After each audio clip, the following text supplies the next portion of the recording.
کہ یہ کیلا حضرت اویس کرنے کے لیے اترا تھا؟ یہ ہماری عورتوں کو بھی پتا ہے اس حدیث کا. یہ کوئی حدیث نہیں ہے. آپ نے ایک اور حدیث سنی ہوگی کہ نبی کریم صلی اللہ علیہ وآلہ وسلم نے ایک بڑھیا کی گٹھڑی اٹھائی، اسے اس کی منزل مقصود تک پہنچایا. اس بڑھیا نے پھر دعا دی. بیٹا کہنے لگی کہ محمد سے بچ کے رہنا، وہ جادو کرتے ہیں معاذ اللہ. حضور نے فرمایا وہ جسے تم یہ کہہ رہی ہو میں وہی ہوں. اس پر شاعری بھی کی ہوئی ہے لوگوں نے. یہ کوئی حدیث نہیں ہے. وہ کوڑا پھینکنے والی بوڑھیا کی عورت حدیث آپ نے سنی پڑی ہوگی. ہم نے اس کا کہیں وجود نہیں دیکھا. وہ حضرت بلال حبشی نے صبح کی اذان نہ دی تو سورج نہ نکلا.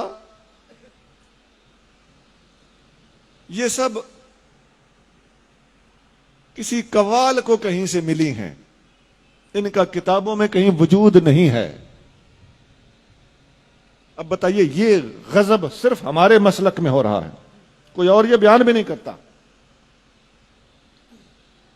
وہ ایک جنگ میں صحابہ کرام نے دیکھا کہ فتح نہیں ہو رہی تو مسواک شروع کر دیا تو کافر کو یوں لگا جیسے منہ میں درخت ڈالے ہوئے ہیں کہ دانت صاف کر کے ہمیں کھا جائیں گے.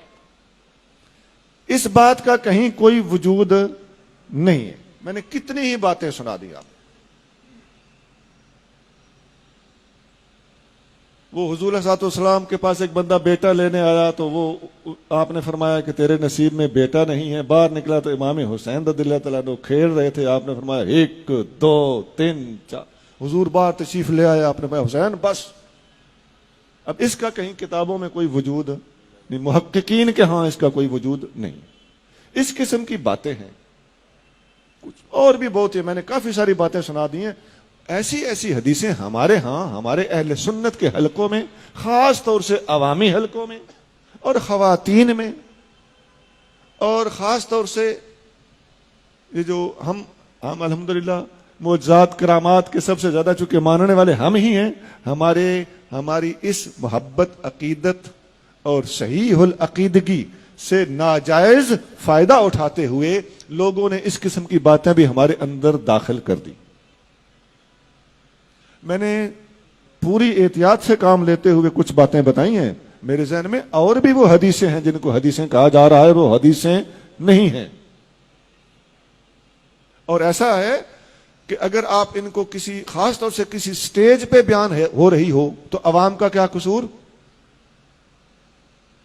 میں اپنے بیٹوں سے درخواست کروں گا کہ حدیث آپ نے کنفرم کیے بغیر کبھی بیان نہیں کرنی. اور اگر کوئی بیان کرے آپ کو پتا ہو کہ یہ حدیث نہیں ہے تو اسے ضرور سمجھانا ہے.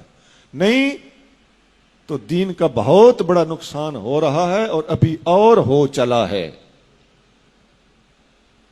جرت کوئی نہیں کرتا کسی کو سمجھانے کی اپنی عزت بچانے کے لیے. جھوٹ بولا جا رہا ہے، اگر آپ سمجھو تو آپ کو کہے گا کہ تیری عقیدت میں فرق ہے، تیری محبت میں فرق ہے. نہیں جناب، یہاں سے ہمیں کوئی راستہ نکالنا ہوگا. ہمیں یہ جرت کرنا پڑے گی. ہمیں حق گوئی سے کام لینا ہوگا. ہمیں فاروق اعظم کی طرح یقول الحق ولو کان مرا، فاروق حق بولتا ہے خواہ کڑوا ہو، اس کا مصداق بننا پڑے گا.